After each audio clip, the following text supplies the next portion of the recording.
Om dagarna är det 1000 saker som händer och som jag ämnar berätta för dig.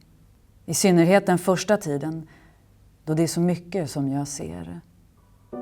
Tycker jag att det är så underligt att du ej är med därom, och jag gör genast brev i mitt sinne. Det är verkligen märkvärdigt sådan lätthet jag har att sätta mig in i nya förhållanden. Jag känner mig så hemmastad här på gatorna, som om jag aldrig gått annorstädes. Det är rysligt skönt, den här känslan att lita på sig själv. Jag har verkligen aldrig känt mig så lugn och säker. Var jag tycker om att gå så är det i Luxemburgparken med sin stora damm, där alla barn leker med båtar. Barnen är förtjusande här. Fäderna leker varligen med dem. Pariserföräldrarna är rysligt barnkära. Det är ett mycket ogenerat liv på gatorna. Ingen etikett, endast artighet, lika hos högre och lägre. Det enda man behöver iaktta är att ej titta för mycket på herrar, just till följe av den stora friheten. Annars kan man göra vad man behagar, utan att någon lägger märke därtill.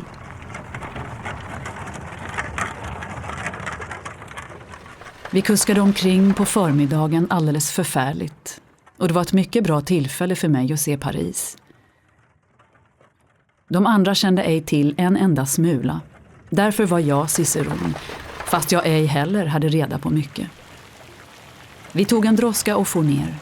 Vi var vid Clichy, till Place de la Concorde, Champs-Élysées, ut till Bois de Boulogne, där jag ej varit förut. Till kaskaderna, föreslog kusken. Det var en stor uterestaurang där vi stannade och förtärde. Riktigt pariserliv, sådant som står i romanerna och som man ej tror på. Fina vagnar körde dit, droskor, ridande vikonter med sina målade damer. Där satt de och tittade på varann. Bolognerskogen är förtjusande, elegant och stort. Solen sken. Vi for mellan dubbla leder av vagnar.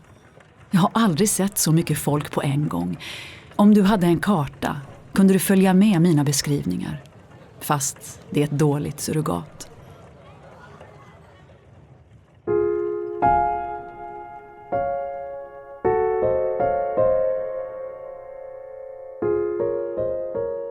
Igår förmiddag efter frukosten får jag till Louvren, ty jag hade inte ett särskilt att göra. Därför gav jag mig av ensam. Det är förfärligt roligt att gå omkring, även om jag inte fått reda på alla avdelningar och gallerier där. Ändå gick jag och läste så flitigt i Baedeker, mitt i regnet under gamla tullerierna. Nog ansåg det goda folket mig då för en engelska.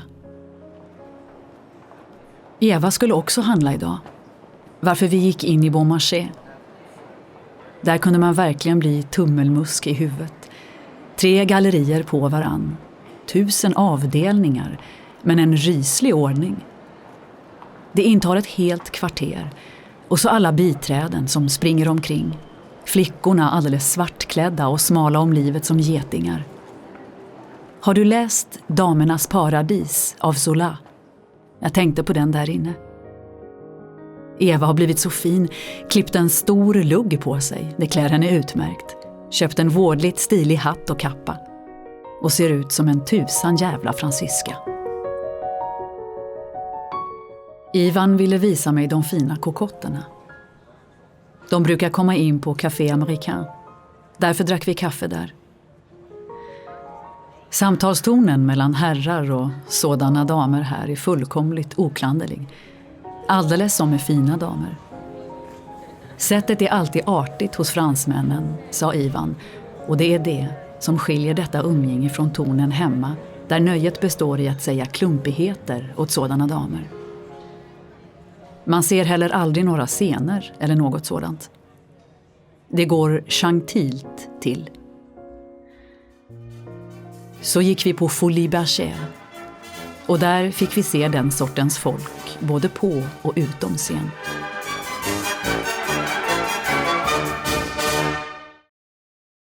Jag har varit på teatern 2 gånger och givit ut så mycket pengar att nu är det riktigt galet. Jag måste börja dra in på staten. På onsdag middag gick jag med finskan och köpte biljetter till Sarah Bernard som spelar nu ett nytt stycke av Victor Hugo. Marion Delorme. Det är en roll där hon endast springer och tigger för sin älskare som ska halshuggas eller hängas. Sarah var sig lik, endast lite hes, matt och förkyld, eller också gjorde hon det med flit, jag vet ej. Men jag tyckte mera om henne än hemma. Hon väsnades ej så mycket. Hon är allt förfärligt gripande och jag snyftade och grät, stående för att kunna se något, med kikaren för ögonen, boken som solfjäder i andra hand och svetten rinnande om mig.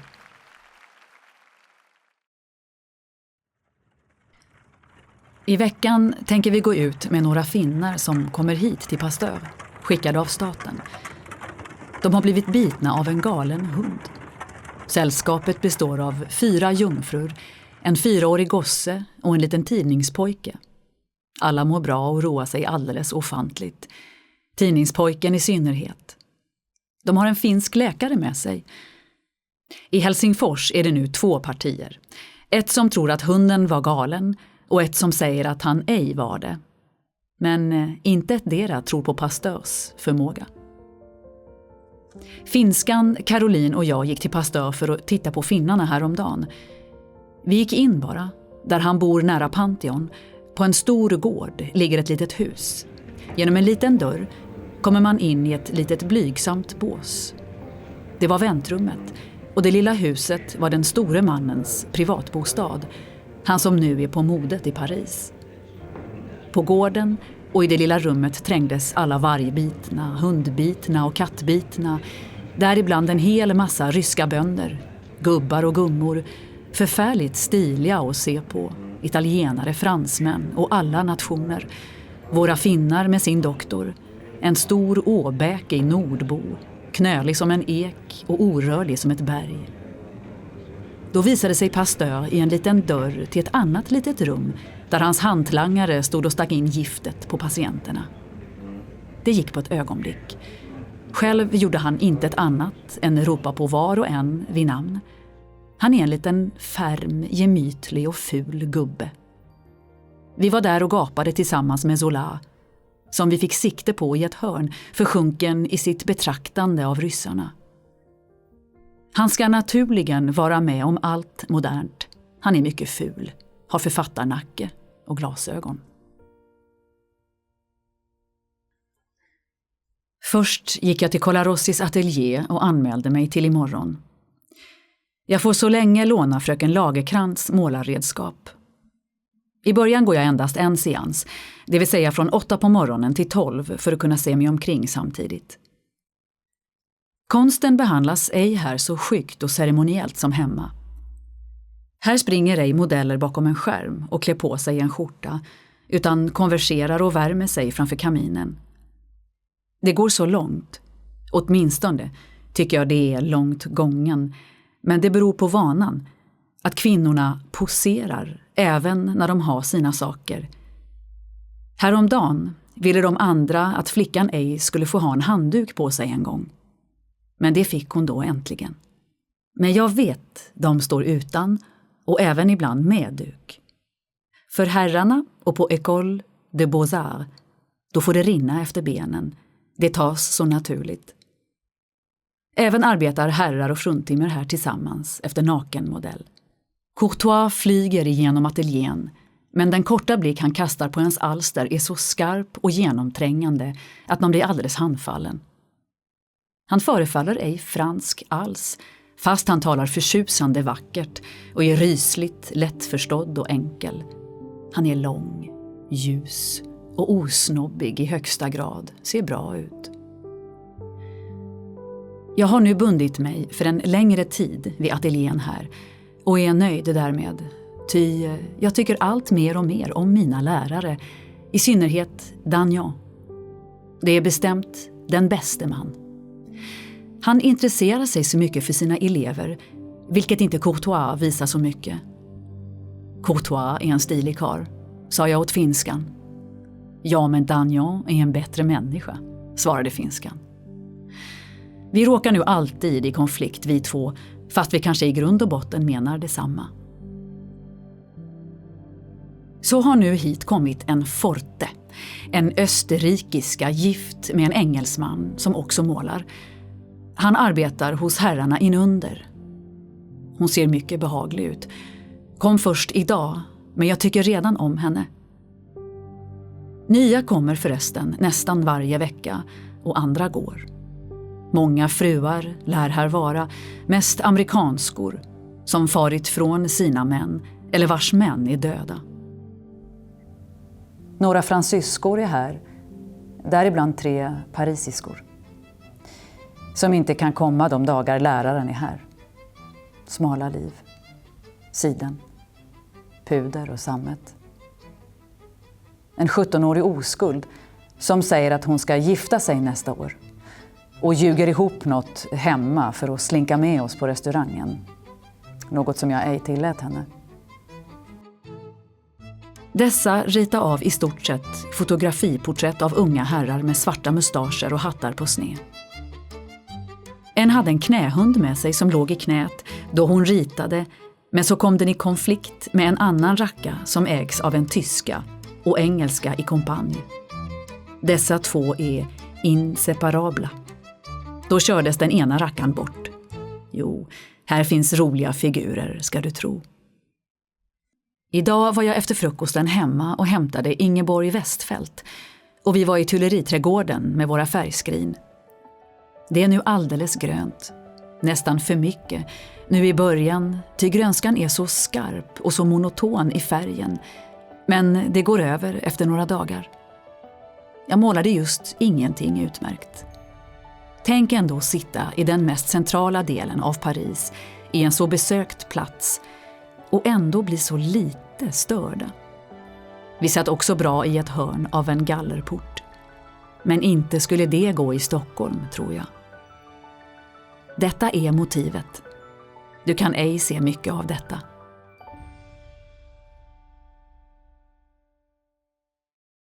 Solen skiner, ack så vackert, lockande och kallande oss arma frusna människobarn ut i de ljusa gatorna. Har den oss väl där så skäms den ej. Den kännes sin makt att förföra oss därhän att va mal gré ou bon gré, vare sig vi är villiga eller ovilliga, vi snart befinner oss instuvade i en spårvagn eller järnvägskupé och på väg till landet gladeligen lämnar det smutsiga Eden som kallas Paris. Vi for Tissot. Vi hade färglådor med oss. Först var vi uppe i en liten restauration i den lilla stadens utkant där vi förde ett rysligt väsen och åt allt som slukas kunde. Jag är ännu helt mätt. Så började det att regna. Vi traskade ut, lämnade attiraljerna kvar och tog endast ritböckerna. Det var så vackert och pittoreskt. Vi kom till ett ställe nära där som heter Robinson, som jag hört mycket talas om. Det är bara fullt med värdshus på båda sidor om vägen. Karuseller, åsnor som hyrs ut och rida på, vagnar som hyddor att äta i och stora träd där man går upp och är som hemma hos sig. Där satt vi och drack kaffe, såg på utsikten och ritade allt under regnet. Det var tak förstås, små paviljonger i träden. De hissar matvarorna upp i korgar. Det var mycket folk, studenter och herrskaper.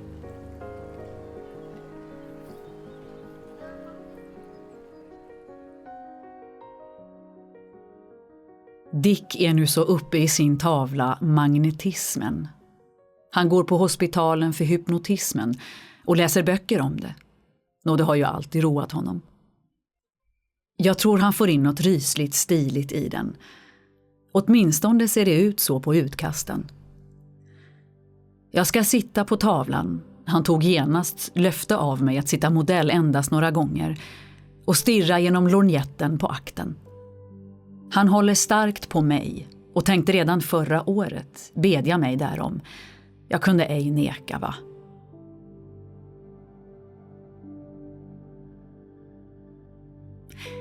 Finskan och jag har nu beslutat oss för en ateljé på Notre-Dame des Champs, som vi såg häromdagen. Men den stora frågan är om det är för fuktigt att sova där. Jag var hos Dick igår. Han löfte gå dit idag och fälla sitt omdöme. Som jag håller mig inne hela dagen för att kurera mig gick finskan och hämtade honom. Det finns ett litet rum till som ligger högre än ateljén. Där ansåg sundhetskommitténs alla medlemmar att man utan risk kan sova. Annars har vi tänkt, finskan och jag, och möjligen några av de andra finskorna med, att rita av varandra om kvällarna nakna. Det vore nyttigt och roligare än modeller. Och ett stort steg framåt i övervinnandet av falsk blygsel. Vi har resonerat så. Är en kropp också ej ideell, så är den ändå en levande kropp. Och så som sådan måste den äga sina skönheter. Jag vill gärna måla något annat än endast modellstudier, men har ej kommit på det klara med vad. Dock, huvudsaken är att man arbetar. Fast det nog är nyttigt och nödvändigt att försöka uttrycka något, känsla eller tanke på duken. Modellen blir alltid mer eller mindre naturmort. Vår bostad erbjuder för övrigt många motiv från alla möjliga hörn. Finskan är nu på konsert. Och jag mediterar över målning. Jag har upptäckt att jag borde vara mindre fåfäng och mera djup för att bli en konstnär. För att bli det behövs endast det rätta sinnelaget. Ej resor, ej vackra ateljéer.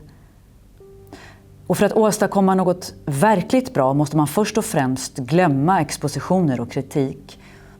Ej uppsätta någon tid. Endast tänka på vad man vill framställa. Ej på sin målning. Men för allt detta behöver man ha varit ganska mycket ensam med sig själv i sitt liv. Och vara mycket snäll. Jag är i färd att arrangera Soldan för ett porträtt som jag får måla av henne. Det intresserar mig mycket, bara jag kan få det klart för mig hur det ska se ut. Jag tycker mera om henne för varje dag och vet ej hur jag ska kunna leva utan henne.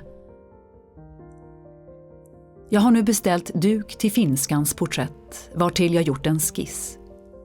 Måtte jag nu hinna det endast. Det är rysligt snällt av henne att sitta för mig. Och hon är så vacker i år. Vet du att hon har kartycke starkt? Och dessutom mycket anlag för erotik och till och med koketteri. Det påstås att jag är kokett av naturen. Är det sant? Jag tror att jag fått in ganska mycket av hennes karaktär i ställningen. Jag ska skicka dig en liten ritning därav, ifall det roar dig. Gud vet om jag hinner porträttet färdigt. Det är först nu de senaste dagarna lusten fått fatt i mig och som jag börjat få någon fason på det. Också har det varit så många motgångar i sol i ateljén. Svår uppgift. Kanske för svår för mina kunskaper, men i alla fall anser jag ej min tid förlorad. Ty vinner jag ej framgång på det vilket jag säkert ej gör, så har jag dock lärt mig mycket därav, just för att det är så svårt.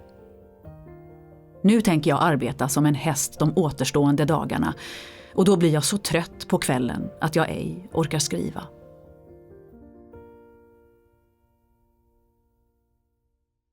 Pauli, Georg, om du håller på mig så får du ta i av alla dina krafter och bereda dig på många svårigheter, annars avstå.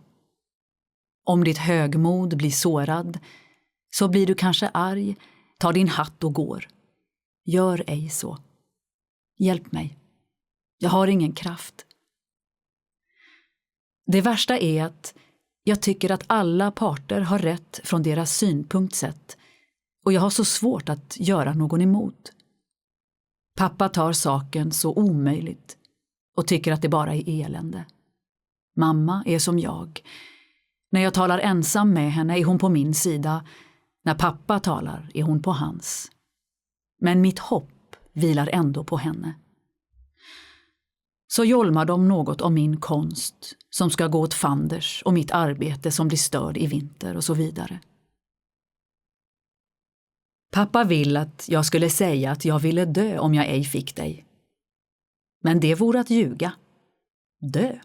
Ack nej, man dör ej av sådant om man är sund och naturlig. Du talar om min konst och säger dig ej vilja hindra den. Det har jag aldrig trott. Ty den saken är så självfallen att allt ordande om den är onödig. Jag kommer aldrig att vara nöjd att leva ett liv av ensidigt intresse. Därför hänger jag fast vid min målning. Och jag har märkt att intet så mycket som det förmår samla mitt intresse och förjaga mitt svårmod. Att endast och ensidigt leva för en människa kan jag ej. Det ligger ej i min natur att älska så. Jag gör det ej och kommer troligen aldrig att göra det. Men om du vill att jag ska tycka om dig, låt mig aldrig känna något band. Ty endast med frihet kan jag trivas tillsammans med någon, vare sig man eller kvinna. Beslutar vi oss att snart gifta oss, då måste det gå, jag är säker därpå, pengar. Jag ber att få mitt arv genast, det kan jag begära.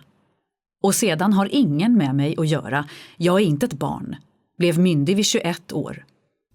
Vad dig angår, du är en kar. Världen tillhör dig. Vore jag kar, inte hade jag några betänkligheter. Jag tror män tar sådana så kallade viktiga steg betydligt lättare än vi kvinnor. Mardi Gras är förbi. Om du får höra några skandaler om en viss japanesiskas uppförande på Boulevard Saint-Michel och Balboulier, så kan du lita på att nämnda person inte var någon annan än din väluppfostrade Hanna Hirsch.